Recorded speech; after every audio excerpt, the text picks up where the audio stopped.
Christchurch is the largest city in the South Island of New Zealand.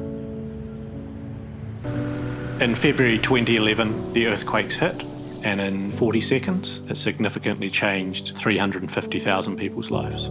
Because it was located centrally under the city and at a really shallow depth, it was described to me as the same as lifting up a house 2 metres and just dropping it.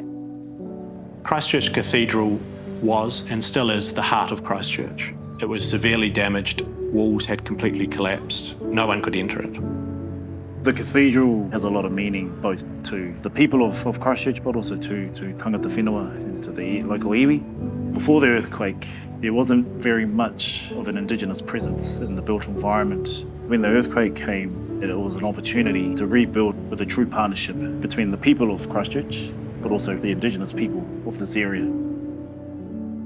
With the amount of work that we knew we had to do, the partnerships we had to make, we knew we needed to be a 3D modelling, cloud-based company. That meant we made a decision to move to Revit. One of the biggest challenges for the cathedral was making sure that it was recognisable, but that it was also resilient. So using authentic heritage materials was really important, but we also needed to find ways to make those resilient for the next 100 years.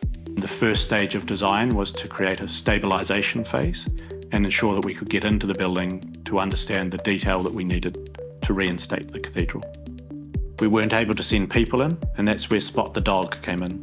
We captured a number of laser point cloud scans as well as drone footage, and we brought that back into a collaborative cloud environment, federated it and shared it with the design team to make the key decisions we needed for a successful design.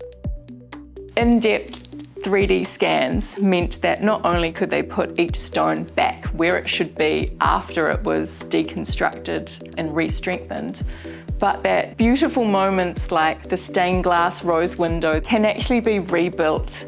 The cathedral itself is situated in front of the town square. The town square is considered as an ātea space so that the indigenous community can use it as a place where they can practice and conduct welcoming ceremonies. They work with artists to really start to be creative around the use of paving.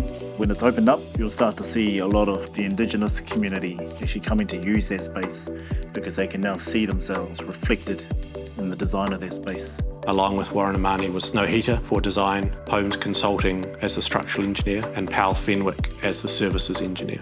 Later on, as the design evolved, we got a contractor on board in Naylor Love. Being on a cloud-based platform, that allows us to share the data and make decisions with our collaborative partners. Everyone being able to contribute their specialty to the project is really, really important. Using cloud-based digital platforms like Forma and Revit allows for the maximum collaboration, whether they are a designer, the client, or the community.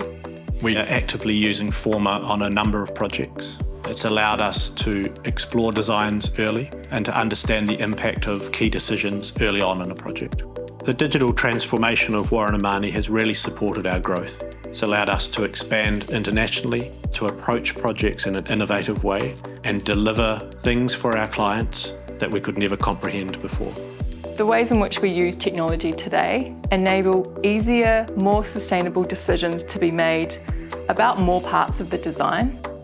My hope is that we take all of the decisions that we've made, all of the information that we've gathered, and use that in the future planning of Christchurch. That not only do we successfully deliver individual projects, but we successfully deliver a new city.